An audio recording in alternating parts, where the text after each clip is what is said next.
So Halloween is coming up soon, and I have not been a huge fan in my life of Halloween. In fact, I've sometimes described myself as a bit of a Halloween Grinch, to be honest. When I was a kid and I could dress up as my favorite superhero and role play and get a lot of candy, I liked it.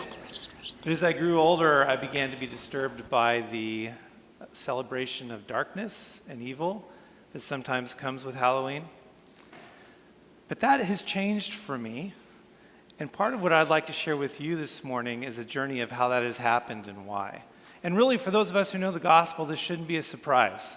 After all, the scriptures say that what came to being in Jesus was life, and that life was a light for all people.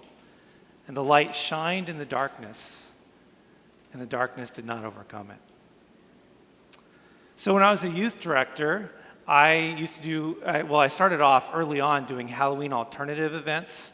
We try to get kids to come down to the church building, and we do a lot of fun activities. We would do things like tie a marshmallow on a string, hang it from the ceiling, and then blindfold the participants, have them put their hand behind their back. So we're going to have a contest to see who can eat this the fastest, and then after they're blindfolded, we'd cover the marshmallow in chocolate syrup, which they couldn't feel going all over their face, and it was super entertaining, at least for me it was. We take a kiddie pool and fill it with pudding and put gummy worms in the bottom of it and do bobbing for gummy worms and costume contests and all kinds of crazy fun things. Except I ended up becoming the costume cop for inappropriate Halloween costumes, which was not fun. And I ended up spending a lot of time trying to convince the youth why they should not do what all their friends were doing out in the community and come do what we were doing at the church building. For me, this illustrates a problem that many of our churches face today, and that is this, that we're often asking people to come out of their context, out of their existing relationships and networks within the community, to come participate in the programs that we're doing at a church building. And the reality is that there's about 66% of the people in this region who would come if we did something good enough and excellent enough, cool enough, relevant enough. If the right person asked at the right time in the right context, they would come. Of course, that leaves about a third of the people who would not come, no matter what. And what we're often not honest about is that we end up shifting around a lot of these people in that 66%. By the way, only about 20% of people come regularly to any kind of spiritual worship program every week. So those people, they may come and they may hear the gospel and accept Jesus and get baptized, and that legitimizes the fact that it is working to some extent. But I have a feeling that most of your churches are probably like a lot of churches, which means that most of your growth, if you have it, is coming from people who already have a church background, have already heard the gospel. And they're coming because they probably have moved and are relocating, or they haven't been for a while and they're coming back, or they're just looking for something better. So in 2011, we were asked to explore the possibility of starting a new worshiping community in Stanwood and Camino Island, Washington. As we began this process, we gathered some friends, my wife and I, and some people from Mountain View. We gathered together for a process of discernment. We would get together in our living rooms with our kids hanging around, and we started by asking some simple questions. Who is Jesus? What is the church? What is evangelism? What is discipleship? And could we define those succinctly? Could we have consensus? Could we say it in one or two sentences that anybody could understand? It was a powerful exercise for us. One of the things that I came away with from that experience that has stuck with me is a bit of an obsession over the way we talk about church. In fact, you've heard that brought up already this morning. Because we often talk about the church as a place that we go to or an event that we participate in. But as we sat together, we had quick and ready consensus that the church is not a place, it's not a building, it's not a program or an event or an institution. But the church is about people who have been called by God, who've been transformed by God, and who are following Jesus in their life. So as we moved through this process, we began to ask ourselves more difficult questions, like, what kind of model would we use if we were serious about equipping people to be the church in the places where they were already living and working and playing? And then even more difficult, how would we go about sharing the gospel with people who would never come to us? So no matter how great our preaching is, and I always enjoy it, I think my preaching's pretty good, or how good the music is, again, most of us like our music that we have. We're there in part because of that. Or how cool our building is, or how tasty our coffee is. They're just not going to come. So take, for example, a single mom. She's working 2 jobs and she has 3 kids.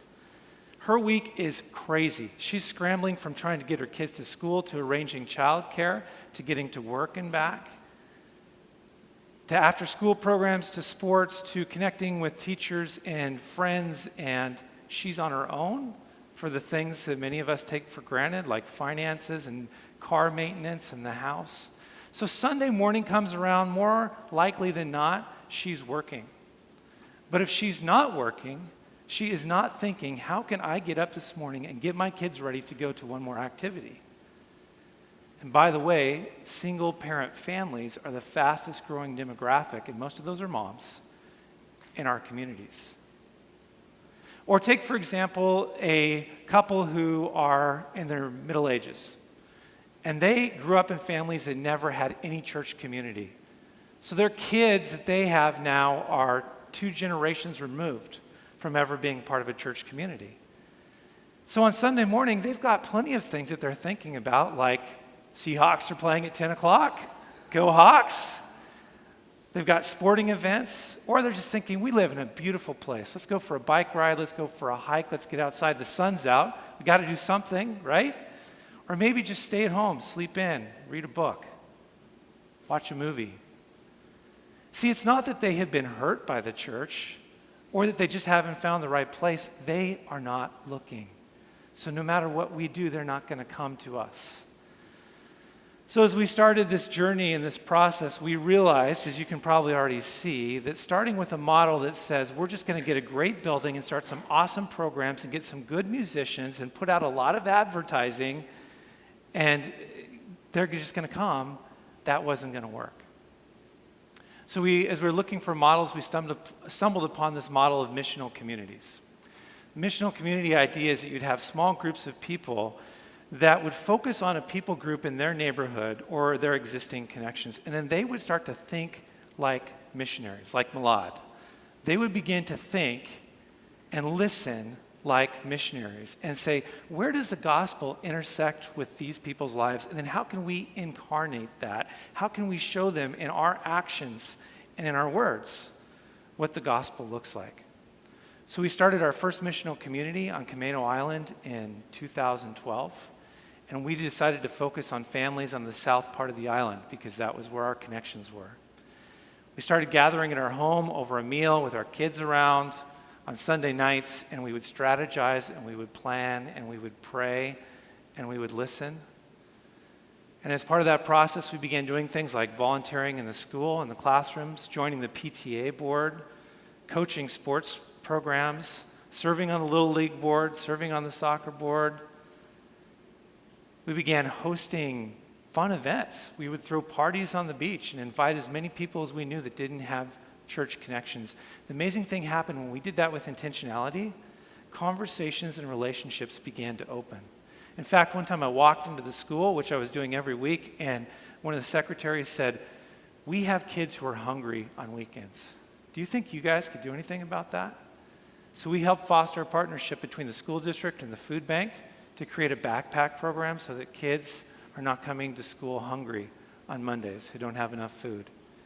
We started a program that got dads to get into and other male role models to get into the school. We already talked about the single parent families, and there's just a lack of good male role models in a lot of our elementary schools. So we got a program going that gets dads to come in and volunteer in the schools. So we're going through this process, and first Halloween comes up. So here's the connection. You already know how I feel about it. And I knew in my family I was on the losing end of the whole trick-or-treating thing. So I've got little kids, and they want to go trick-or-treating, and our other friends have little kids who want to go trick-or-treating. And we said, this is an opportunity. How often can you go through your neighborhood and knock on every door at night, and people will open the door, and they're generally happy to see you, and you can introduce yourself, and they don't think you're crazy or weird or scary. Well, okay, it's Halloween, so the last one might be true. But we're going through this process. We said, also, like with everything we do, let's just invite some families that don't have a church community to join us. So we did, and Mark and Laura and their 2 daughters joined us. We had a great night trick-or-treating. We met some people, good conversation, came back. Mark and Laura said, we'd love to have you all over to our house for dinner. But we know you got a lot of church stuff going on Sundays, Sunday morning, Sunday night. We all have kids who are involved in sports on Saturdays, so it's probably going to be hard to do. And we said, no worries. We'll change our plans. This Sunday night, we're not doing anything else. We're coming to your house for dinner. So we go to their house for dinner, and I'm standing in their kitchen. I'm talking with Mark and his oldest daughter, who was 12 at the time. And the conversation turned to a conversation about faith. I don't remember how, but I know it was natural. And I found myself sharing a story about Jesus that was powerful to me. We talked for a long time, and at the end of that conversation, Mark said, you know, you might want to talk to my wife about this church stuff. She might be more interested. So fast forward, we had them over to our house for dinner. In fact, they came on our Sunday night and joined our missional community. We had them come over and we watched Seahawks games together, and we built a relationship. They joined our missional community as we went through something called the Story of God. This is a chronological Bible storying format where you go in order from beginning to end and you look at the redemptive arc of Scripture over about 14 weeks. And no one gets to jump ahead, no one gets to be the expert. And we'd be sitting around after the story and we'd be having these conversations. And Mark and Laura's oldest daughter is sitting in my living room and she's asking these piercing questions about Jesus and about faith and about the church. And Mark and Laura are sitting there and I'm thinking, 14 years in youth ministry, I would have given anything for moments like this. And now they're happening. So last November, Mark comes to me and he says, we want to be baptized. So in our living room at Christmas time last year, we baptized Mark and Laura and their oldest daughter. So Halloween for me means something completely different. It's not only the time that Christ connected with this family that are now serving and loving him, but it's a time that we met some of our closest friends in life. We need to ask ourselves some tough questions as a church. How much money, time, resources, energy are we putting into our Sunday morning worship events? How much time, energy, resources, programming, staffing are we putting into programs that are based on a model that people will come to us and participate in what we're doing, and by the way, often splitting families apart? Now, I want you to hear clearly, I am not anti-program or anti-church building. There are people who will be reached that way, but there are also people who will never connect with that. So we need to think carefully about how we use our resources and whether those things are the best model for doing discipleship. Are those the best uses of our time and energy and resources to teach people what it looks like to follow Jesus in all their life? I can tell you that Mark and Laura and their kids and my kids who participated in their journey, they know what discipleship looks like. They were serving with us long before they ever came to a worship service. I want to share one more story with you that I hope will help us think about this in another way. My wife is a teacher. She teaches in an elementary school in Marysville. She's been there for 17 years. She's a music and PE specialist, so she sees all 350 kids every week. So just think about that math for a moment. 350 kids every week, 17 years, and their families that she connects with at conferences, at choir concerts, after school, open houses. She can't go anywhere in Marysville without running into somebody she knows. And then there's me. When I was a full-time youth director there, if I was lucky, I'd see about 40 kids a week and their parents. And by the way, the school my wife works at is a challenging population of students.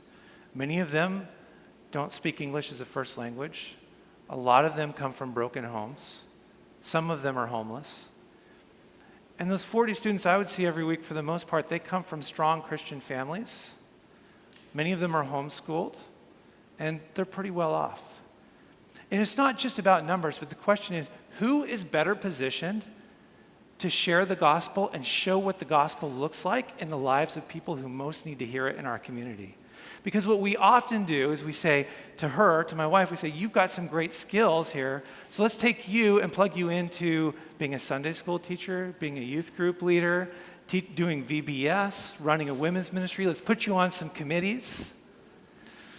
I believe what we need to be doing as pastors and ministry leaders is saying to people like her, you are better positioned to reach into the lives of these families with the gospel than I am. So how can I equip you? How can I serve you? How can I free you from doing the business of running this institution so that you can be the church where God has placed you?